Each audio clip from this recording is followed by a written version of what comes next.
Hi everyone! In this quick tutorial I will show you how to convert an image to a PDF file. For this we will use the ILovePDF app.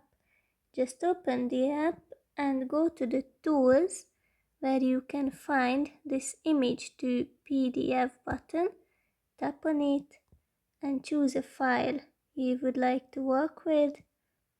Click on next and then you can adjust the settings like the page orientation, page size, and things like that.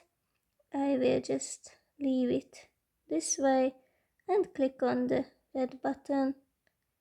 Let's see the file. It's here. For me it's alright. And then we can easily share this PDF file or do anything that we would like to with it. I hope it will be useful for you and have a nice day.